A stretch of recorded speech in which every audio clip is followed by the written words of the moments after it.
they would argue that they had no knowledge of his prophethood or deny it outright.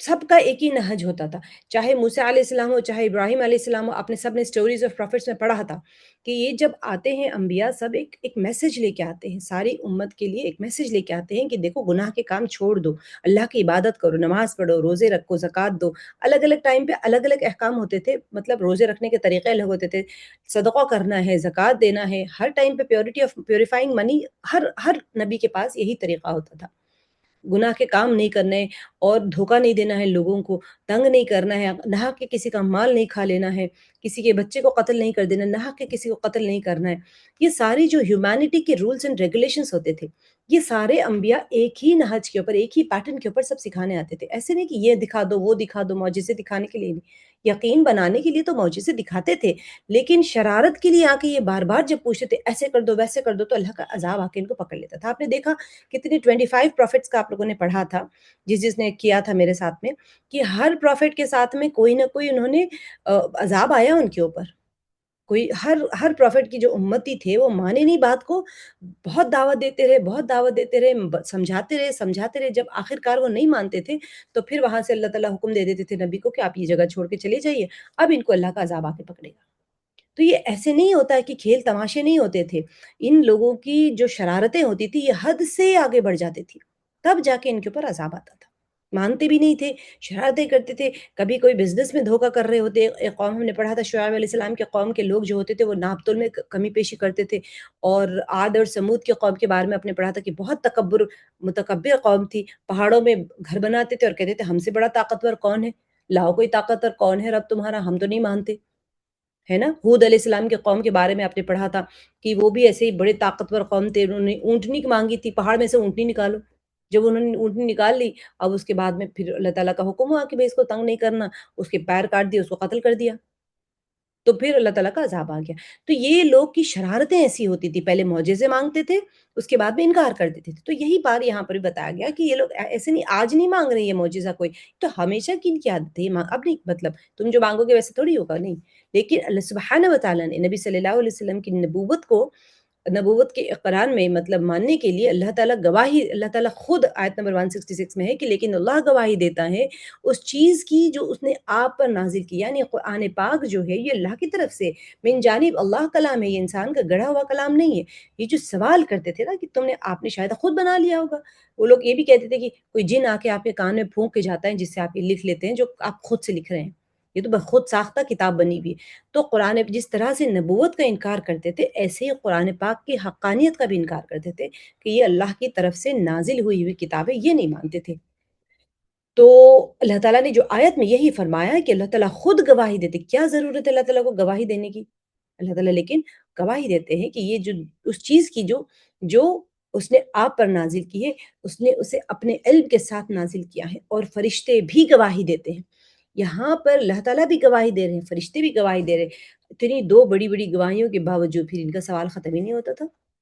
تو اللہ سبحانہ تعالیٰ جب خود گواہی دیتے تو پھر اس کا کانسیکوینس بتا دیا آیت نمبر 168 اور 169 میں کہ those who disbelieve and commit injustice، جو لوگ انکار کرتے ہیں، کفر کرتے ہیں اور پھر ناانصافی کرتے ہیں، تو اللہ سبحانہ تعالیٰ کبھی بھی ان کو معاف نہیں کریں گے، اور وہ گمراہ ہو جائیں گے، گائیڈ بھی نہیں کریں گے۔ کیوں؟ اس کا مطلب یہ نہیں کہ اللہ تعالیٰ ان کو معاف نہیں کریں گے یا ان کو گائیڈ نہیں کریں گے، ایسے نہیں ہے، کیونکہ یہ بار بار انکار کرتے تھے نا، اسی وجہ سے اللہ سبحانہ تعالیٰ نے سختی کے ساتھ میں کہہ دیا اب تمہارا ٹھکانہ جہنم ہے، where they will remain for، ہمیشہ وہیں رہیں گے۔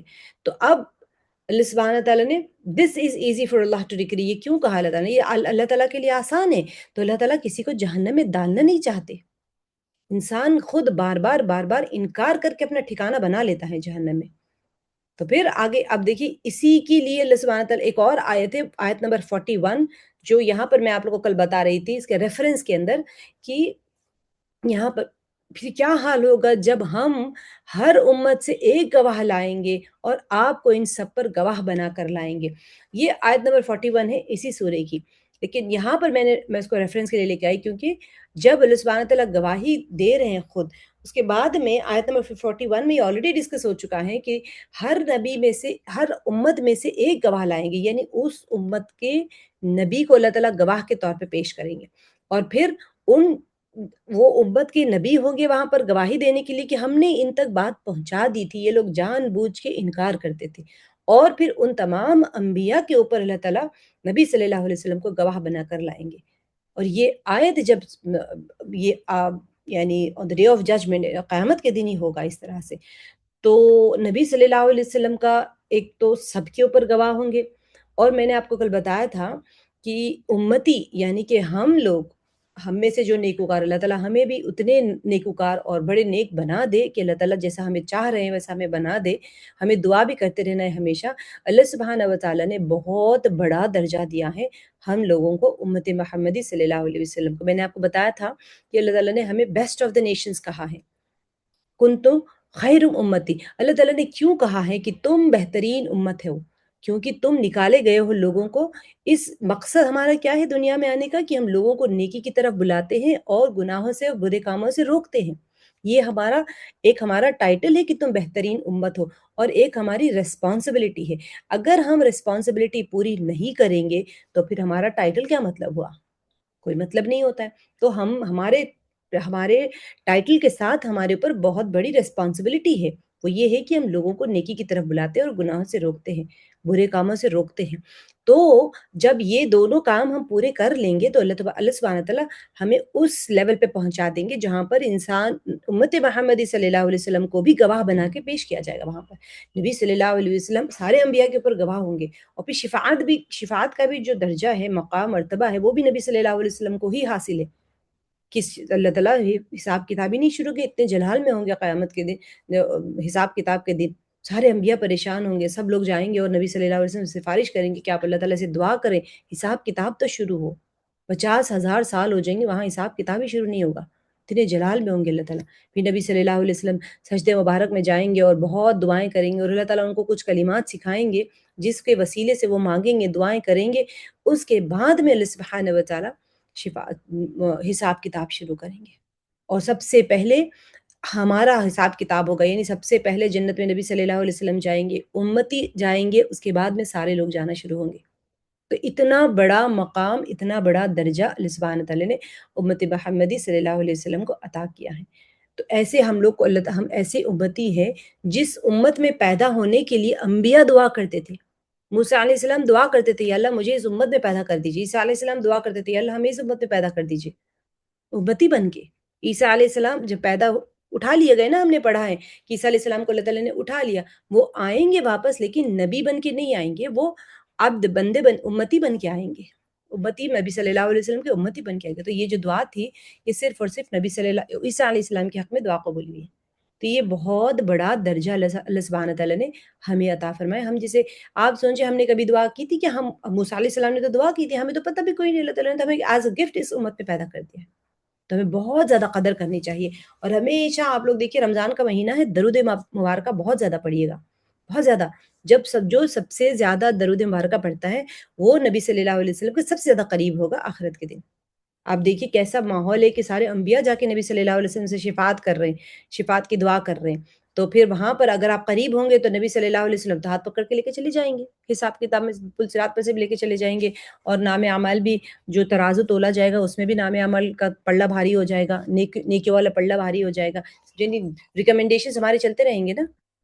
تو سب سے زیادہ درود مبارکہ پڑھتے رہنا. اور ایک دوسرا کام یہ ہے کہ دیکھیے نبی صلی اللہ علیہ وسلم، صحابہ نے پوچھا تھا نبی صلی اللہ علیہ وسلم سے کہ آپ ہمیں کیسے پہچانیں گے؟ دیکھیے کتنے لوگ ہوں گے، آدم علیہ السلام سے لے کے قیامت تک کے سارے لوگ ہوں گے وہاں پر. تو امت محمدی صلی اللہ علیہ وسلم کی خاص خصوصیت کیا ہوگی؟ آپ کے ہاتھ میں تو کوئی جھنڈا نہیں ہوگا کہ بھئی میرا جھنڈا بتا کے، ہم ہوتے ہیں نا ریلوے پلیٹ فارم پہ حج کے لیے جاتے ہیں لوگ، اپنا اپنا جھنڈا لے کے جاتے ہیں کہ اپنا جھنڈا اٹھائے تو پتہ چل جاتا ہے کہ یہ بندہ یہ ہے. تو ہمیں کیسے پہچانیں گے آپ؟ صحابہ نے پوچھا تو نبی صلی اللہ علیہ وسلم نے فرمایا کہ میرے امتی اپنے وضو کے اعضاء سے پہچانی جائیں گے. آپ دیکھیے وضو کرتے ہیں آپ لوگ، آپ کے وضو کے کون سے پارٹس ہوتے ہیں بتائیے؟ ظاہر ہونے والے پارٹس کون سے ہیں وضو میں؟ کون سے پارٹس ہوتے ہیں جو نظر آتے ہیں؟ چہرہ، ہاتھ اور پیر. چہرہ، ہاتھ، جو چہرہ، ہاتھ اور پیر. ہاں، جو دکھنے والا ہوتا ہے. تو چہرہ ایسے چمکدار ہوگا امت محمدی صلی اللہ علیہ وسلم کا، اور ہاتھ ایسے چمکدار ہوں گے، جو وضو کے اعضاء، جو وضو کے پارٹس ہوتے ہیں وہ شائن کرتے رہیں گے. تو نبی صلی اللہ علیہ وسلم نے فرمایا کہ میں اپنے امتی کے وضو کے اعضاء سے پہچان لوں گا کہ یہ میرے امتی ہے. سبحان اللہ. دیکھیے کتنا آسان سا ٹپ دے دیا ہمیں. اب ہمیں کیا کرنا ہے؟ وضو ٹوٹ گیا، جائیں فوراً وضو کر لیں. ہمیشہ باوضو رہیے، کیونکہ یہی تو ہماری سب سے بڑی آئیڈینٹی ہے جس سے ہم پہچانے جائیں گے۔ نبی صلی اللہ علیہ وسلم اگر ہمیں پہچان لیں گے، آپ سوچیے راتوں میں اٹھ کے آپ نے پڑھا نا سورہ آل عمران کے اندر، رات میں اٹھ کے آپ صلی اللہ علیہ وسلم انہاں تک پر دعا کرتے تھے، ساری امت کے لیے دعائیں کرتے تھے۔ آپ سوچیے ہم تو غائبانہ اتنے 14 14 اچھا کون سا ہجری ایئر چل رہا ہے، میں نے پوچھا تھا آپ لوگوں سے 1447 کون سے؟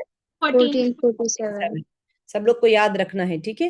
تو 1447 ہمارا کتنے سال ہو گئے، ہم تو تقریباً 1500 سال ہونے آ گئے نا ابھی تو ہم اتنے دور ہے، اور ہمارے لیے آپ صلی اللہ علیہ وسلم پہلے ہی دعائیں کرتے تھے۔ کتنی ہماری بڑی آپ سوچیں، ہم سب کو کہتے ہیں نا دعاؤں میں یاد رکھیے، دعاؤں میں یاد رکھیے، غائب کی دعا غائب کے حق میں ضرور قبول ہوتی ہے نا؟ ہم لوگ دعائیں کرتے ہیں نا دوسروں کے لیے غائب کی، غائبانہ، وہ تو ہمیں نہیں جانتے، ہم بھی ان کو نہیں جانتے، ہم بیٹھ کے غائبانہ ان کے لیے دعا کرتے ہیں۔ سوچئے نبی صلی اللہ علیہ وسلم امت کے گنہگاروں کے لیے دعا کرتے تھے، چور کے لیے، زانی کے لیے، گنہگار کے لیے، سب کے لیے دعائیں۔ ہمیں دیکھا بھی نہیں نبی تو، خیر نبی کے تو علم میں تھے نا کہ میرے امتی ایسے ایسے گناہ کریں گے آنے کے بعد میں، وہ ضعیف ہوں گے، کمزور ہوں گے، زیادہ عبادتیں نہیں کر پائیں گے، شیطان ان کو بھٹکاتے رہے گا، تو اتنا رو رو کے ساری ساری رات دعائیں کرتے تھے۔ عائشہ رضی اللہ عنہا نے پوچھا کہ ایک دن اللہ کے نبی صلی اللہ علیہ وسلم نے دعا کی عائشہ رضی اللہ عنہ کے لیے، تو بہت خوش ہو گئی، بہت خوش ہو گئی۔ تو نبی صلی اللہ علیہ وسلم نے فرمایا کہ ایسے تو میں روز اپنی امت کے لیے دعا کرتا ہوں۔ سبحان اللہ، ایسے روتے تھے آپ صلی اللہ علیہ وسلم کے سینے مبارک میں، ایسے لگتا تھا کہ ہانڈی میں کوئی چیز پک رہی ہو۔ آپ روتے رونگ جاتے ہیں نا، آواز سینے کے اندر چلی جاتی ہے، تو کیسے لگتا ہے روتے وقت میں؟ تو نماز میں ساری ساری رات ایسے روتے تھے کہ ایسے لگتا تھا کہ سینے سے آواز ایسے آتی تھی، جو ہانڈی میں کوئی چیز پکتی تو خڑ خڑ خڑ ایسے آواز آتی ہے نا؟ پکتی ہے کوئی چیز تو آپ نے ڈھانپ دیا، اگر کوئی چیز پک رہی ہے، کوئی بگونے میں، ہانڈی میں، کوئی چیز میں، تو ہانڈی ہی ہوتی تھی اس زمانے میں، مٹی کی ہانڈی، تو کوئی چیز پکتی خڑ خڑ خڑ خڑ ایسے آواز آتی ہے۔ تو سینے کے اندر جب رونگ جاتی ہیں، رونے سے آواز، جسے آپ بہت زور سے شور کر کے رونا چاہ رہے لیکن نہیں رو پاتے، آپ اندر اندر کر لیتے ہیں نا اپنے، تو اندر ایسے سسکیاں آنے لگتی ہیں۔ تو اس طرح کی سسکیوں سے رات بھر آپ صلی اللہ علیہ وسلم ہمارے لیے روتے تھے، ہم جیسے گنہگاروں کے لیے، جو ہم درود مبارکہ پڑھنا بھی بھول گئے آج۔ تو آپ سب بچے روزانہ چلتے پھرتے چھوٹے سے درود، اللہم صلی علی محمد و آل محمد، ہمیشہ جب بھی درود مبارکہ آپ صلی اللہ علیہ وسلم کے اوپر پڑھیں تو آل کے اوپر بھی ضرور پڑھنا چاہیے۔ آل یعنی کہ آپ صلی اللہ علیہ وسلم جو فیملی ہوتی ہے ان کے اوپر بھی ضرور اللہم صلی علی محمد و آل محمد، اتنا بھی پڑھ لیں کافی ہے۔ جو درود ابراہیم پڑھے، بڑے بڑے درود ہیں سب پڑھے، جو آپ کو اچھا لگتا ہے وہ پڑھے، کم سے کم چھوٹا سا درود، سب سے چھوٹا درود۔ جب بھی میں نبی صلی اللہ علیہ وسلم کا نام لوں تو آپ لوگ صلی اللہ علیہ وسلم ضرور کہیے گا، کیونکہ یہ حق ہے نبی صلی اللہ علیہ وسلم کا، جب ذکر کیا جائے تو آپ صلی اللہ علیہ وسلم کے اوپر درود مبارکہ بھیجنا، جب بھی نام کوئی کہیں بھی آپ سن لیں، کہیں بھی پڑھ لیں، صلی اللہ علیہ وسلم ضرور پڑھنا چاہیے۔ دیکھیے کتنی بڑی فضیلت ہم نے پڑھی ہے آپ صلی اللہ علیہ وسلم کے بارے میں، ہے نا؟ اللہ سبحانہ تعالیٰ خود گواہی دے رہے ہیں آپ صلی اللہ علیہ وسلم کی نبوت کے بارے میں، اور قرآن پاک کی حقانیت کے بارے میں، اور آپ صلی اللہ علیہ وسلم ہمارے لیے شفاعت کریں گے۔ اور جب یہ آیت پڑھی گئی تو آپ صلی اللہ علیہ وسلم رونے لگ گئے آنسوؤں سے بہت زیادہ، اور فرمایا کہ بس یہ کافی ہے۔ کیوں؟ ایسے نہیں کہ گھبرا کے ڈر کے روئے تھے، اتنی بڑی، سوچیں کتنی بڑی مطلب ایک وہ ہوتا ہے نا، اللہ تعالیٰ کی اتنی بڑی رحمت ہے۔ آپ صلی اللہ علیہ وسلم کتنے عاجز رہتے تھے ہمیشہ، نبی ہے وقت کی، اتنی بڑی سعادت ہے کہ قیامت میں روز محشر میں آپ صلی اللہ علیہ وسلم کو اتنا پاورز دیے جائیں گے، جس کے لیے بھی وہ سفارش کریں گے اللہ سبحانہ تعالیٰ معاف فرما دیں گے۔ اتنے بڑے بڑے سارے اسٹیشنز دیے گئے، اتنے بڑے بڑے پاورز دیے گئے، اس کے باوجود آپ صلی اللہ علیہ وسلم عاجزی سے رویا کرتے تھے۔ دیکھیے 3 کام آپ نے ضرور کرنا ہے آج کے بعد میں بالکل نہیں چھوڑنا ہے۔ ایک تو درود مبارکہ پڑھتے رہنا ہے، دوسرے وضو سے رہنا ہے، کیونکہ آپ یاد رکھیے گا کہ یہ ہمارے فلیگز ہے، ہمیشہ وضو سے رہنا ہے۔ جب بھی وضو ٹوٹ جائے گا، کاہلی نہ کرے، 2 منٹ کا کام ہوتا ہے وضو کرنا، اور زیادہ مشکل نہیں ہوتی، وضو ٹوٹ گیا جائیں 2 منٹ پہ کر کے آج، شیطان نہیں کرنے دیتا۔ کیوں نہیں کرنے دے گا؟ کیونکہ وہ نہیں چاہتا ہے کہ ہم قیامت میں آئیڈینٹیفائی ہو جائیں، نبی صلی اللہ علیہ وسلم ہمیں پہچان لے، کیونکہ وہ تو ہمیں جہنم میں لے جانا چاہ رہے ہیں نا۔ تو سوچ لے گا، اس کو پتہ چل گیا کہ اگر یہ وضو کر کے رہیں گے ہمیشہ تو نبی صلی اللہ علیہ وسلم فوراً پہچان جائیں گے دور سے، اور پھر اگر ایک بار پہچان لیں گے تو امتی کو پکڑ کے معاف کروا کے ہی رہیں گے، چاہے ہم کتنا بھی گنہگار کیوں نہ ہو، ٹھیک ہے؟ درود مبارکہ پڑھتے رہیں گے تو نبی صلی اللہ علیہ وسلم کے سب سے قریب رہیں گے، وضو سے رہیں گے تو ہم پہچانے جائیں گے، اگر ہم دور بھی ہوں گے تو ہم وضو سے پہچانے جائیں گے۔ اور تیسری چیز جو بہت امپورٹنٹ ہے وہ یہ ہے کہ ہم ہمیشہ ہمیشہ اللہ تعالیٰ سے دعا کرتے رہنا ہے کہ اذان کے بعد والی دعا کبھی نہیں بھولنی ہے، دعائے وسیلہ ہے وہ، ٹھیک ہے، نبی صلی اللہ علیہ وسلم کو ایک درجہ دیا، ایک مقام اور بہت اعلیٰ مرتبہ ہے وہ وسیلے کا۔ دعا اذان کے بعد کی دعا کس کو یاد ہے؟ سب کو یاد ہے نا؟ سب بچے سب بچے اذان کے بعد کی دعا ضرور ضرور ضرور پڑھنا ہے، ضرور پڑھنا ہے۔ دیکھیے بعض کتابوں میں آتا ہے کہ شیطان جو ہے نا، وہ سب کو پتا تھا کہ ایک مقام ہے، وسیلے والا مقام ہے، بہت اونچا بلند مقام ہے، یعنی درجہ وسیلے کا جو ہوتا ہے نا، یہ بہت اونچا مقام ہے۔ اور ابلیس جو پہلے عزازیل کہلاتا تھا نا، جنت میں کوئی ایسا جگہ نہیں بچی جہاں پر اس نے سجدہ نہیں کیا، ہزاروں سال وہ عبادت کرتا رہا، اس کو یہ یقین تھا کہ یہ مقام مجھے ملے گا، اسی لیے وہ آدم علیہ السلام کے سامنے سجدہ بھی نہیں کیا۔ مفسرین نے کتابوں میں لکھا ہوا ہے، تو یہ مقام اتنا بلند درجہ ہے کہ وہ اس کو شیطان کو تھا کہ مجھے ملے گا یہ مقام۔ تو یہ جو مقام وسیلہ ہے نبی صلی اللہ علیہ وسلم کے لیے ہمیشہ اذان کے بعد ضرور دعا کرنا ہے۔ ہر ایک امتی کے اوپر یہ حق ہوتا ہے کہ آپ صلی اللہ علیہ وسلم کے لیے ضرور دعا کرنا چاہیے۔ اذان کے بعد کی دعا میں یہی مقام وسیلہ کے لیے دعا ہوتی ہے۔ کسی کو یاد ہے؟ ابھی سنا سکتے ہیں کوئی مجھے؟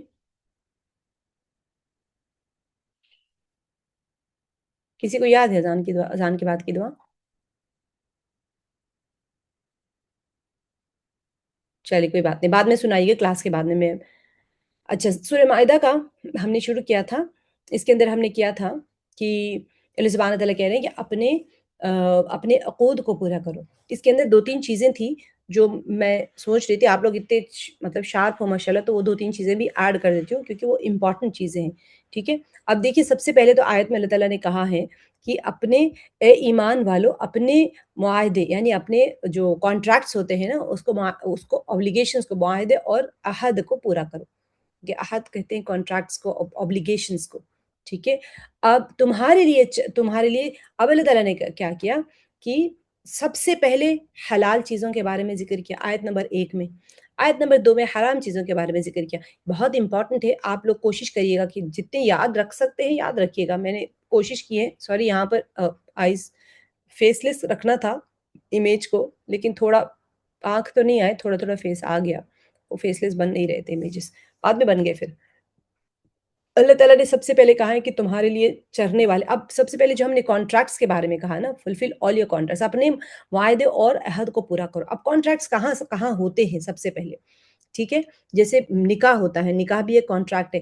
پہلے ہم نے سورہ نساء میں پڑھ لیا نکاح کے بارے میں، نکاح کا پورے کانٹریکٹس آپ وہاں پر پڑھ لیا، مہر بھی ایک مہر دینا ہوتا ہے، اور نکاح میں ایک عقد یعنی کانٹریکٹ کو ہی کہتے ہیں، عقود جمع ہوتی ہے عقد کی۔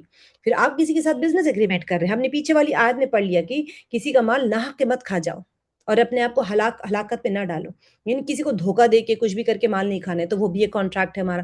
سوشل رسپانسبلٹیز ہوتے ہیں، پیچھے بھی ہم نے سورہ نساء میں پڑھ لیا کہ ہم کسی کے ساتھ، ہمیں اللہ تعالیٰ نے بتا دیا نا کہ حقوق کس کے ہم نے پڑھ لیا تھا، 9 سرکلز ہم نے پڑھ لیے تھے کہ بھئی والدین کے ہیں حقوق، پڑوسیوں کے ہے، قرابت داروں کے ہے، مسافر کے ہے، غریب کے ہے، یتیم کے ہے، مسکین کے ہے، یہ سارے اللہ تعالیٰ نے ہمیں بتا دیے۔ سب سے پہلے تو اللہ تعالیٰ کا حق ہے، تو یہ سوشل رسپانسبلٹیز ہے۔ اور جو پرومسز ود اللہ سبحانہ تعالیٰ ہے کہ اللہ سبحانہ تعالیٰ کہ ہم نے اوبیڈینس کے وہ پڑھ لیا نا، چین آف اوبیڈینس پڑھ لیا، اللہ تعالیٰ کی اطاعت کرنی ہے، رسول کی اطاعت کرنی ہے، پھر اولو الامر کی اطاعت کرنی۔ تو یہ جو پرومسز ہوتے ہیں اللہ تعالیٰ کے ساتھ میں ہو، چاہے سوشل رسپانسبلٹیز ہو، یہ سارے کانٹریکٹس میں آ جاتے ہیں۔ تو اللہ تعالیٰ نے آیت ہی اسی سے شروع کی، پہلی ہی آیت، یا ایھا الذین آمنوا اوفوا بالعقود، پورے کرو اپنے یعنی اوبلیگیشنز، اپنے عقد کو۔ اب پھر اس کے فوراً بعد آیت ختم نہیں ہوئی بھی، اسی آیت میں اللہ تعالیٰ نے ہمیں حلال جانوروں کے بارے میں بتا دیا ہے کہ کون سی چیزیں ہمارے لیے حلال ہے۔ احلت لکم بہیمۃ الانعام، بہیمہ کہتے ہیں یہ جو ڈومیسٹک اینیملز ہوتے ہیں نا، اس کے آپ لوگ بعد میں بہت ساری تفسیریں پڑھیں گے، چوپائے جانور جو ہوتے ہیں کس کو بہیمہ کہتے ہیں، آپ آگے جا کے جب بڑے ہوں گے تو تفسیر میں پڑھیں گے، لیکن easily simple, camels, cows, shape and goats, domestic animal جو کہ حلال ہم کھانے والے ہوتے ہیں۔ باقی بھی بہت ساری چیزیں جانور، اب آپ شیر کو تو نہیں کھائیں گے، ہاتھی کو تو نہیں کھائیں گے، ہے نا؟ تو اللہ تعالیٰ نے یہ 4 چیزوں کو حلال کر دیا ہے آپ کے لیے کھانے کی، کیونکہ روزانہ کی چیزیں ہوتی ہیں، آپ کے ڈومیسٹک گھر کے پالتو جانور ہوتے ہیں، کیملز بھی ہوتے تھے، کاؤز بھی ہوتے تھے، شیپ اور goats, but reminds that some exceptions will be explain later in آیت نمبر 3۔ اب کہہ لیں کہ کیملز ہے، کاؤز ہے، شیپ ہے، گوٹس ہے، تو کیا مری ہوئی گوٹ بھی حلال ہے؟ بھرا ہوا کیمل بھی حلال ہے کیا؟ تو یہ چیزیں ایکسیپشنز جو ہے، کون سی چیزیں، یہ جانور تو حلال ہے، لیکن اس کے اندر کنڈیشنز اللہ تعالیٰ آیت نمبر 3 میں سمجھاتے ہیں ٹھیک ہے، تو یہ لائف اسٹاک ہمارے لیے حلال ہے، ہم کھا سکتے ہیں۔ اور پھر اللہ تعالیٰ نے کہا کہ دیکھو اسی آیت میں، دیکھیے یہ آیت چل رہی ہے یہاں سے، ٹھیک ہے، یہاں سے احلت لکم بہیمۃ الانعام الا ما یتلی علیکم غیر محل الصید۔ اب یہاں پر اللہ سبحانہ تعالیٰ نے غیر محل الصید وانتم حرم، when a Muslim enters احرام، آپ کے لیے حلال تو ہے، آپ شکار کر رہے ہیں مثال کے طور پہ، حلالے کر کے جا کے شکار کر رہے ہیں، تو پھر جو احرام کی حالت میں ہے اس وقت میں آپ شکار نہیں کرنا ہے، ٹھیک ہے۔ یہ ایک آیت کافی ڈیٹیل میں جاتی ہے۔ تو آپ حج کے لیے جا رہے ہیں یا عمرے کے لیے جا رہے ہیں تو آپ کہیں بھائی حلال تو ہے، میں جا کے شکار کر لوں گا، تو اللہ تعالیٰ نے کہا حلال تو ہے لیکن شکار نہیں کرنا ہے آپ نے احرام کی حالت میں، ٹھیک ہے۔ تو احرام ایک اسٹیٹ آف ہیوملٹی اور یعنی پیس ہوتا ہے نا، آپ ایک مطلب آپ خود ایک عبادت کرنے جا رہے ہو، جانور کو ماریں گے تو پھر اس کو تکلیف دینا ہے نا، تو یہ اس طرح سے نہیں، ہمبل ہو کے جانا ہے، انسان عاجز ہو کے جا رہے ہیں اور پیس میں جا رہے ہیں ایک دم سے، تو وہاں جا کے اب تشدد ہو گیا نا، کسی جانور کو مارنا، خواہ کیوں مار رہے بے ہم، تو تو جو جانور ہوتے ہیں ان کی بھی سیفٹی ہوتی ہے ان سیکریڈ ٹائم، سیکریڈ مہینے، یعنی سیکریڈ ٹائم ہے نا آپ کا، بہت مقدس وقت ہوتا ہے، عبادت کے لیے جا رہے ہیں، تو پھر اللہ تعالیٰ نے اسی کے اندر ان اللہ یحکم ما یرید، اللہ تعالیٰ یہاں پہ بتا دیا کہ اللہ تعالیٰ جو کچھ بھی ہمارے لیے ڈیسائیڈ کرتے ہیں اس کے اندر کوئی نہ کوئی حکمت ہوتی ہے، ٹھیک ہے۔ یہ جتنے ہمارے جو ڈیوائن لاز ہے یہ ایک پرفیکٹ وزڈم کے تھرو ہوتے ہیں، ایسے نہیں کہ کوئی تکی لگا لیا، ہمارا جو دماغ سے ہم کام کرتے ہیں نا وہ کیا ہوتا ہے، آج کام کر رہے، آج صحیح ہو گیا، تو ہو سکتا ہے کہ کل وہ کام غلط ثابت ہو جائے، کوئی سائنس ہوتی ہے، آپ دیکھتے ہوں گے سائنس میں آج ایک ایکسپیریمنٹ کیا وہ صحیح ہو گیا، کل وہی ایکسپیریمنٹ غلط ہو جاتا ہے، ٹھیک ہے۔ لیکن اللہ تعالیٰ جو احکام دیتے ہیں احرام کی حالت میں آپ نے شکار نہیں کرنا، اللہ تعالیٰ نے جو کہہ دیا اس میں اتنی حکمت ہوتی ہے، آج ہمیں نہیں سمجھ آتا ہے، 100 سال کے بعد سمجھ آئے گا، 1000 سال کے بعد سمجھ آ جاتا ہے، لیکن سائنس جو ہوتی ہے وہ ٹائم ٹو ٹائم چینج ہوتی رہتی ہے، لیکن اللہ سبحانہ تعالیٰ کے جو طے کیے ہوئے لاز ہوتے ہیں نا اس کے اندر اتنا وزڈم ہوتا ہے کہ وہ چینج ہی نہیں ہوتے، چینج ہونے کی ضرورت ہی نہیں ہے، ٹھیک ہے۔ تو یہ اللہ سبحانہ تعالیٰ نے اس آیت کے اندر بتا دیا ہے، تو آپ لوگ اس کو تھوڑے سے بعد میں بھی اس کو بیٹھ کے تھوڑا سا اچھے سے پڑھ لیجیے گا، بہت امپورٹنٹ آیت ہے یہ، پہلی آیت۔ اب دوسری آیت میں اللہ تعالیٰ نے فرما دیا کہ اے ایمان والو اللہ کی نشانیوں کی حرمت نہ توڑو، پہلے تو حلال جانوروں کا بتا دیا، حرام میں نہیں کرنا ہے، اور اس میں بہت بڑی حکمت ہے۔ پھر آگے دوسری آیت مائدہ، سورہ مائدہ میں بھی بہت سارے احکام ہیں جیسے کہ سورہ نساء میں ہیں، اب میں وہ سارے تو نہیں لے رہی ہوں آپ لوگ کو، بس میں تھوڑے سے سلیکٹڈ ہی لی تھی آپ لوگ کو آیت، کیونکہ ظاہر ہے اب پھر آپ لوگ کو پوری تفسیر کرنی پڑے گی ہر آیت کے ساتھ میں، اللہ تعالیٰ قبول کرے ہم ضرور، میں تو بہت دعا کر رہی تھی کہ آپ لوگ کے ساتھ پوری ایک تفسیر ہی کریں قرآن پاک کی، تو پڑھتے رہیں گے آرام سے 6-7 سال تک، کیا کرنے کا ہمیں کہاں جانا ہے، لیکن ایک ایک آیت کی تفسیر کریں گے تو بہت مزہ آئے گا پھر۔ تو اللہ تعالیٰ نے فرمایا کہ اللہ تعالیٰ کی نشانیوں کی حرمت نہ توڑو۔ اب دیکھیے اللہ تعالیٰ کی نشانی شعائر اللہ جو ہوتی ہے نا، یہ اللہ تعالیٰ کی نشانیوں کو کہتے ہیں کہ اللہ تعالیٰ کی نشانیاں ہے کیا، سب سے پہلے تو ہمیں پتہ تو ہو نا اللہ تعالیٰ کی نشانیاں کیا ہیں، تو یہ ہوتے ہیں شعائر اللہ، جو ہوتے ہیں سمبلس آف اللہ سبحانہ و تعالیٰ، نشانیاں جو ہوتی ہیں یہ اصل میں اللہ تعالیٰ حکم دے رہے ہیں ایمان والوں کو، کس چیز کا، اللہ تعالیٰ کے جو شعائر ہے، سیکرٹ پلیسز ہے، سیکرٹ چیزیں ہیں، اس کی حرمت، یعنی اس کی تعظیم کریں ہم، کیا ہوتے ہیں جیسے کوئی ریچولز ہوتے ہیں جیسے نماز وغیرہ عبادات ہے، یا پھر قربانی دینا ہے، یہ ساری چیزیں اللہ کے احکام ہیں نا، تو یہ سیکرڈ ہو جاتے ہیں، مقدس ہو جاتے ہیں، جب اللہ تعالیٰ نے کوئی کام کرنے کے لیے کہا، کسی جگہ کرنے کے لیے کہا، کسی وقت کرنے کے لیے کہا، یہ ساری چیزیں مقدس ہو جاتی ہیں کیونکہ اللہ کا حکم ہے نا، جیسے حرام مہینے، حرمت والے مہینے ہیں، حرام مہینے مطلب حرمت والے مہینے، اب حرمت والے مہینے کون سے ہوتے ہیں، حرمت سیکرٹ منتھس، ٹھیک ہے، کون سے ہوتے ہیں، ذوالقعدہ، یاد رکھیے گا یہ میں پوچھوں گی آپ لوگوں سے، ذوالقعدہ، ذوالحجہ اور محرم، ٹھیک ہے، یہ 3 مہینے سیکوینس میں آتے ہیں، ذوالقعدہ، ذوالحجہ اور محرم، اور ایک مہینہ ہوتا ہے رجب کا، شعبان سے پہلے والا منتھ، ابھی رمضان چل رہا ہے، اس سے پہلے شعبان تھا، شعبان سے پہلے رجب تھا۔ اب جو لوگ حج کے لیے جانے کا ارادہ کرتے تھے وہ رجب میں نکل جاتے تھے اپنے گھروں سے، تو یہ کیوں مقدس ہوتے تھے، کیونکہ کچھ لوگ ذوالقعدہ میں نکلتے تھے، کچھ لوگ ذوالحجہ میں حج کے لیے آتے تھے، اور پھر واپس ہونے تک ان کو محرم ہو جاتا تھا، تو اللہ سبحانہ تعالیٰ نے یہ 3 مہینوں کو حرمت والا بتا، دیکھو ساری دنیا سے لوگ حج کے لیے آ رہے ہیں، حج تو بہت ہی مقدس عبادت ہے، ان کو تنگ نہیں کرنا، یہ آ رہے سفر کے لیے، میرے گھر کے سفر کے لیے آ رہے، تو تم جھگڑے نہیں کر رہا، تو سارے عربس کو پتا تھا کہ یہ 4 مہینے حرمت والے مہینے، اس میں جنگ و جدال کمپلیٹلی بند تھا، نہیں جنگ کوئی بھی نہیں کرتا تھا ان کے یہاں جنگ. اس زمانے میں بھی پری اسلامک پیریڈ میں بھی وہ لوگ ان 4 مہینوں کو حرمت والے مہینے کہتے تھے. تو ان مہینوں میں وہ کبھی بھی جنگ نہیں کرتے تھے, امن سے رہتے تھے. کتنا بھی دشمن کیوں نہ ہو, ٹرائبل وارز ہوتے تھے پہلے عربs میں, کتنا بھی دشمن کیوں نہ ہو, ان 4 مہینوں میں وہ جنگ نہیں کرتے تھے, کیونکہ ان کو پتا ہوتا تھا کہ یہ حرمت والے مہینے. اب یہ لوگ کیا کرتے تھے اس مہینوں میں, سفر کرتے تھے, جا کے ٹریولنگ کرتے تھے, اور اپنا کیا کہتے ہیں بزنس ٹریڈنگ وغیرہ کے لیے چلے جاتے تھے. کیوں؟ کیونکہ حرمت لوٹ چوری مارنا ڈاکہ قتل یہ کچھ نہیں ہوتا تھا, ایک دم کلین, جیسے ہو جاتا نا شریف بچے بن جاتے, اس طرح کے یہ لوگ کچھ جھگڑے نہیں کرتے تھے. سامنے سے دشمن جا رہے تب بھی اتنا ان کو اللہ کے حکم کا وہ تھی, رسپیکٹ تھی, بغیر مسلمان ہوئے کہ دور جاہلیت میں بھی. سبحان اللہ. تو اللہ تعالیٰ وہی فرما رہے ہیں یہاں پر. اچھا, دوسری بات جو اللہ تعالیٰ نے فرمائی, sacredness and sacrificial animals. ایک تو حرمت والے مہینے ہیں, ٹھیک ہے, اور پھر کیا فرمایا یہاں پر, قربانی کے جانوروں کی. اب یہ کون سے قربانی والے جانور ہیں؟ نہ ان جانوروں کی جن پر نشانیاں لگی ہوں, اور نہ ان لوگوں کی جو بیت اللہ کی طرف اپنے رب کا فضل اور رضا تلاش کرتے ہوئے جا رہے ہیں, یہ حج اور عمرے کے لیے جانے والے. اب یہ کون سے, نہ قربانی کے جانور کی, کون سا قربانی کا جانور جو ہم عید کو قربانی کرتے ہیں, نہیں وہ والا جانور نہیں. جو لوگ پہلے حج کے لیے جاتے تھے یہ اپنے ساتھ جانور لے کے جاتے تھے. ابھی تو آپ کو تو حج کے لیے جاتے ہیں وہاں پر ہی جانور خریدتے ہیں, وہ تو جانور بھی نہیں دیکھتا کوئی, وہ تو ٹکٹ دیتے ہیں وہ لوگ, اور ٹکٹ کے اوپر آپ کا ٹائم پتا ہوتا ہے, ٹائم سٹامپ ہو جاتے ہیں, ٹائم کے بعد میں جائیں غسل کر لیں, احرام کھول دیں, ختم. جو حاجی ہوتے ہیں ان کے لیے. لیکن پہلے زمانے میں تو یہ ٹکٹ سسٹم تھا نہیں, یہ اپنے گھروں سے جانور لے کے جاتے. بعض لوگ اپنے گھروں سے لے کے جاتے تھے اور بعض لوگ وہاں جا کے خرید لیتے تھے. تو جس کے پاس پیسے اتنے ہوتے نہیں تھے تو وہ اپنے گھر سے جانور لے کے جاتے تھے. تو یہ جو قربانی کا جانور, یہ والا جانور ہے جو قربانی کا, چاہے یہ اپنے سفر میں لے کے جائیں چاہے وہاں پر ہو. تو قربانی کا جانور کے اندر یہ لوگ کیا کرتے تھے, گلے میں ایک پٹا ڈال لیتے تھے, اس کو کہتے تھے قلادہ, ہے نا, کوئی چیز گلے میں ڈال دیتے تھے, لکڑی یعنی چمڑے کا, کپڑے کا, یا جوتے, کچھ اس طرح سے ڈال کے ان کو اسپیسیفکلی بتا دیتے تھے کہ بھئی یہ ہدی کا جانور ہے. ٹھیک ہے, ہدی یعنی جا کے وہاں جو قربانی کیا جاتا ہے, عمرے حج میں جاتے ہیں نا, تو اس کو کہتے ہیں ہدی کا جانور. تو وہ جانور جو ہوتا تھا جسے ہم کہتے ہیں سیکریفیشل اینیملس.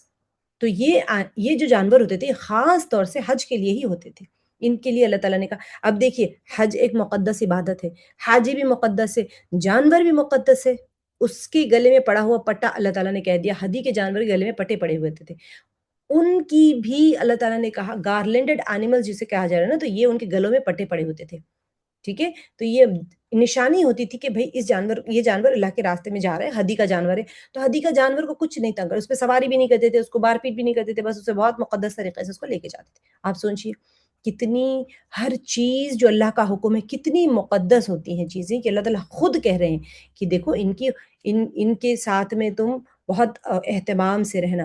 تو اللہ تعالیٰ نے جو یہاں آیت میں فرمایا ہے نا, اے ایمان والو اللہ کی نشانیوں کی حرمت نہ توڑو. ٹھیک ہے, نہ حرمت والے مہینوں کی, یعنی جو حرمت والے مہینے مقدس مہینے ہیں ان کی, نہ قربانی کے جانوروں کی, نہ ان جانوروں کی جن پر نشانیاں لگی ہوں, اور نہ ان لوگوں کی جو بیت اللہ کی طرف اپنے رب کا فضل اور رضا تلاش کرتے ہوئے جا رہے ہیں. تو حاجی جا رہے, حج کے لیے بھی جانے والے, عمرہ کے لیے جانے والے بھی, ٹھیک ہے, وہ بھی مقدس ہو جاتے ہیں لوگ. اور جب تم احرام سے نکل جاؤ تو شکار کر سکتے ہو. اب دیکھیے ہم نے پیچھے آیت میں پڑھ لیا تھا نا, جانور تو حلال ہے لیکن احرام کی حالت میں تمہیں شکار نہیں کرنا ہے, کیونکہ تم خود امن میں ہو, تو پھر دوسرے جانور کو کیوں تکلیف دے رہے ہو. کوئی بھی بندہ چاہے عمرے کے احرام میں ہو چاہے حج کے احرام میں, وہ شکار سے کرنے سے اللہ تعالیٰ نے ان کو منع کیا ہے. اور جو تمہیں مسجد حرام سے روک چکی ہو, تمہیں زیادتی پر نہ ابھارے. اب دیکھیے کنہوں نے مسجد حرام سے روکا ہوا تھا, جب مکے والوں نے, آپ پڑھیں گے آگے جا کے صلح حدیبیہ کے بارے میں, مکے والے انہوں نے ہجرت کر کے چلے گئے تھے صلح حدیبیہ کے لیے. آپ نبی صلی اللہ علیہ وسلم نے خواب دیکھا تھا کہ عمرہ کے لیے جانا ہے. جب وہاں گئے تو انہوں نے کہا نہیں آنا, اندر نہیں آنا, آپ لوگ چلو جاؤ واپس جاؤ, 1 سال کے بعد آنا. تو واپس آ گئے, 6 ہجری کی بات ہے یہ, تو واپس آ گئے. اب آپ کو یہ سورہ, ہم سورہ مائدہ جو ہے, یہ کون سا, اس کا ٹائم آف نزول کون سا میں نے بتایا تھا, یاد ہے کسی کو, کون سے نمبر پہ ہے یہ سورہ مائدہ؟ میں نے یہاں لکھا ہے کیا, بگننگ میں نہیں لکھا. سورہ مائدہ کون سے نمبر پہ ہے؟ 112 اس کا ریولیشن آرڈر. ٹھیک ہے, اب 112 مطلب آلموسٹ آپ کو 6 ہجری کے بعد ہی ہوتا ہے نا, تو 5-6 ہجری کے آس پاس ہے. تو یہ اب 6 ہجری میں یہ لوگ